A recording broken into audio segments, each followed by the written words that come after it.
Good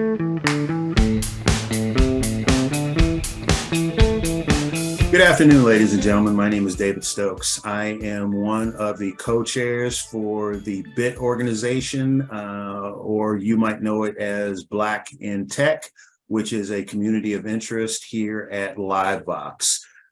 We are starting on a series of introductory interviews for the leadership of our community of interest. And we are happy to start out with our executive sponsor, Mr. Jason Luster, to take a few minutes to just kind of get to know Jason and what Jason anticipates his impact will be on the future development and growth of the Black in Tech community of interest. So, Jason, let's have a conversation. Fair enough? All right, so let's start out. Why is the BIT community of interest important to Jason? It's important to me because it's one of the opportunities that I have to get outside of my immediate org and connect with people that share a same sort of background as myself, things we can talk about, but also it's a good place to learn and potentially grow staff at LiveVox. What are some of the challenges you see facing Blacks in tech in general, and perhaps even here at LiveVox? Having had a pretty long career, over 20 years in tech, one of the challenges I've seen has traditionally been the hiring and recruiting, as well as holding on to and developing talent. And I think that's one of the things that I'd love to see us be able to do. I'd love to be able to help, as well as the community outreach. Like I said, 20 years in, when I first started, everyone thought tech was boring. Oh, why would you do that? So now that tech has completely changed all of our lives, I'd love to get other folks involved with it, give them the opportunity and some of the same opportunities that I had. I love technology. And so this was, a fantastically fun career to get into. How would you envision the BIT organization being able to help address some of these challenges? I think the BIT organization having a collection of members who are passionate about helping, and just one of our core values of being inclusive. So it's not just Black in Tech members. We have members from other ethnicities and other parts of the company involved. I think that's going to give us the ability to have a lot of great ideas and expand our reach to impact not only those inside the company, but any community services we do. You and I have had a lot of extensive conversations about what BIT is, where we envision that it will go, but can you share just a little bit in terms of your personal vision about where you see BIT going in the future, both near term and maybe even far term, if you thought about it that far out? Sure. I would love to see us get, sort of this moniker of excellence in developing and helping and being role models for some of the community outreach and employee development. I think that's near and dear to my heart because, in all honesty, that's one of the things I struggle with was, being Black in Tech. Who do I go to? Who can I share some of the concerns or questions I have about the way it works? Because corporate world works different from, your home life, and it's different culturally for everyone. But being able to bring that together and give people a place to discuss that and even share it to the outside world, I think is one of the short-term and long-term goals that I have for the group.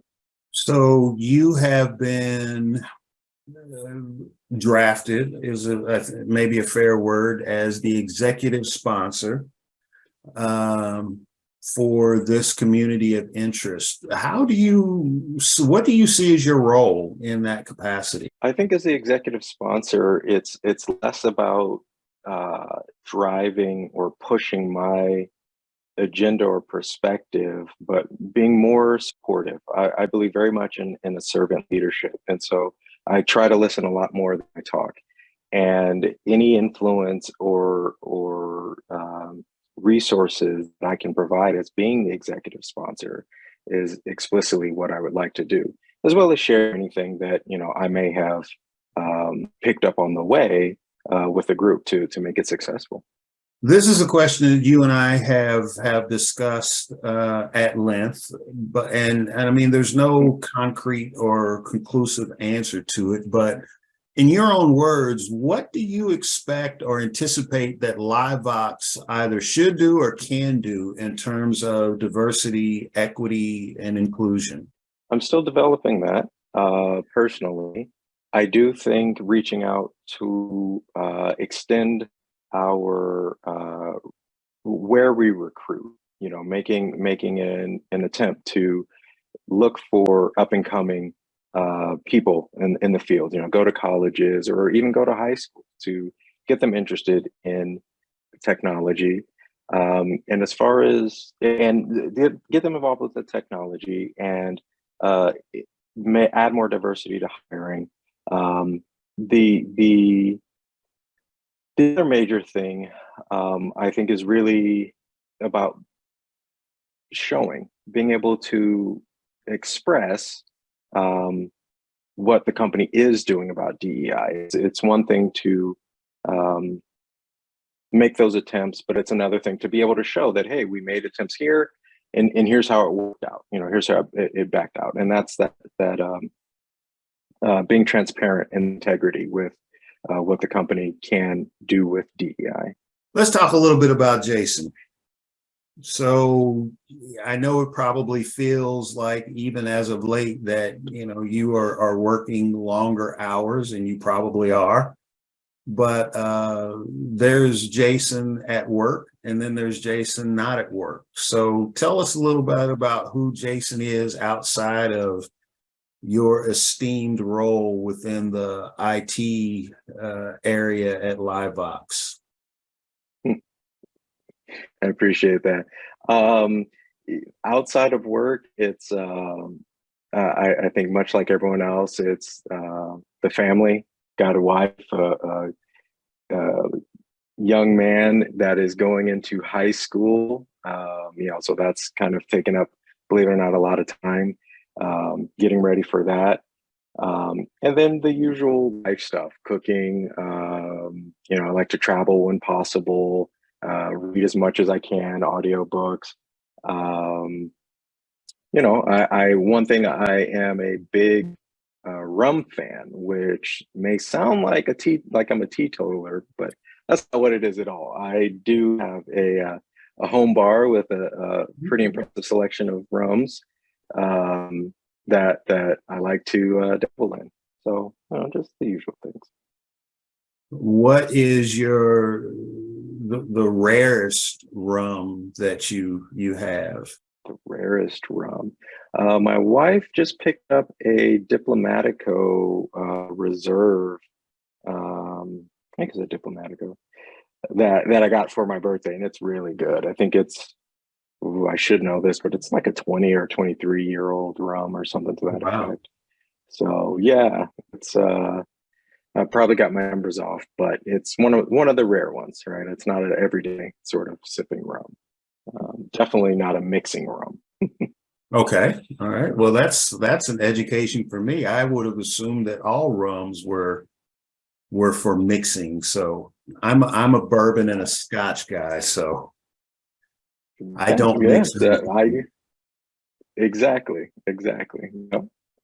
Start out with whiskey, but rum turned out on top. Okay. Fair enough. So you mentioned before, 20 years ago, people thought IT was boring.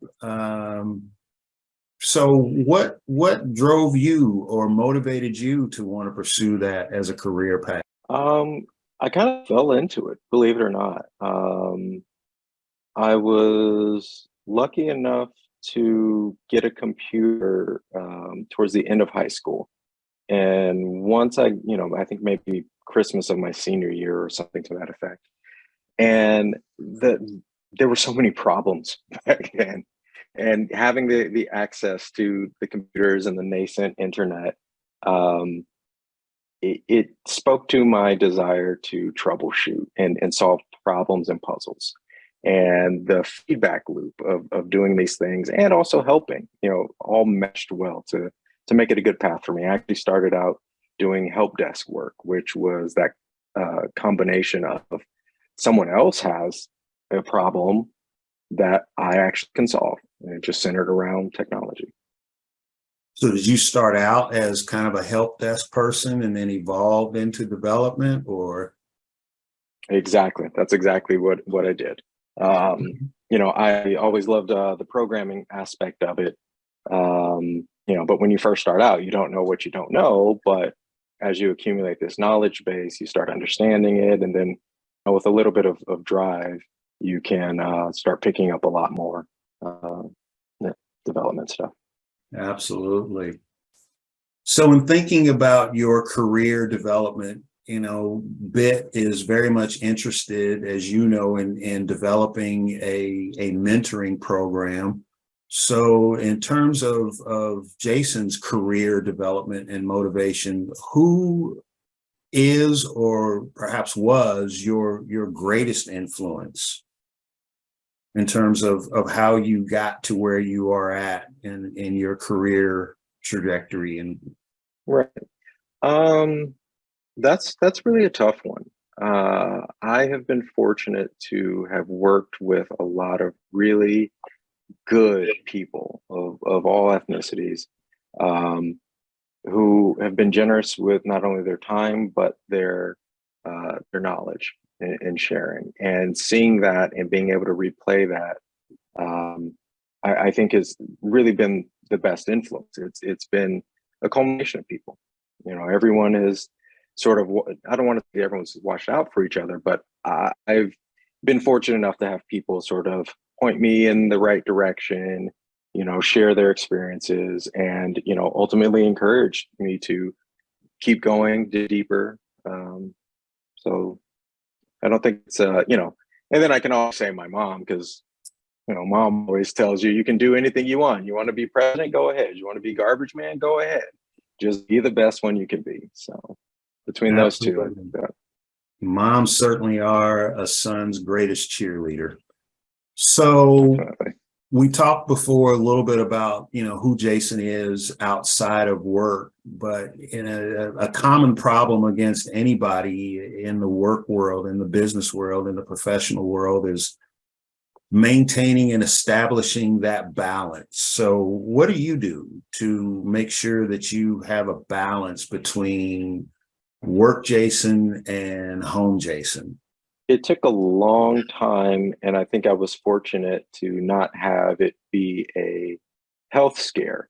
But it is exactly that. It is to define boundaries that are somewhat flexible. But the separation for me is literally time boxing what I do. I am at my desk at a certain time, and I'm away from my desk after a certain time. Having come from an operations background for a long time, I got paged this morning, 4 a.m., 4:30 a.m., which is, intrusive, but that's sort of the nature of the job. However, having the bookmarks of I'm absolutely going to stop. I understand I have an urgent project, but it's got to wait one more day. I got to get that. I got to get me and my family time, to close out my day. So in kind of rounding this out, so if you were to look back, and this has become sort of the new question in a lot of ways, being able to have a dialogue with your younger self. Is there anything that you would tell your younger self, and let's keep it in a box, career-wise, as a Black man living in America, working in corporate America? Is there anything that you would tell your younger self in terms of advice as they start out in thinking about their career? Yeah. Two things I would say. One, never stop learning. And two, find a community of interest group to give you the support, to give you a path or some kind of dusty trail to get through your career. Doing it alone or doing it your way might work, but having brothers and sisters in arms can really help you go a lot further. Okay, good advice. So as we close out our discussion today, are there any parting thoughts or words that you have that can be of benefit for our audience? And maybe we can focus it on, the benefits of being involved, as you just said, with a community of interest. Absolutely. Yeah, I'd just like to say, if you don't have a community, even if it's a small group, find one. It makes work better, makes life better. Everything's more interesting when you've got a couple people with you or more, depending on how sociable you are, which can be hard as being a tech person. Understood. Well, Jason, as we appreciate your time. Thank you very much. It has been a learning experience for me. I know more about Rome now than I've ever known before. So I will apply that. But I do appreciate your perspective in terms of the benefits of a community of interest. I appreciate definitely and have a great deal of respect for your perspective on your role and how you see your role in Black in Tech. So again, thank you. Thank you very much. And you have a great rest of your day. Thank you, Mr. David. Talk to you later.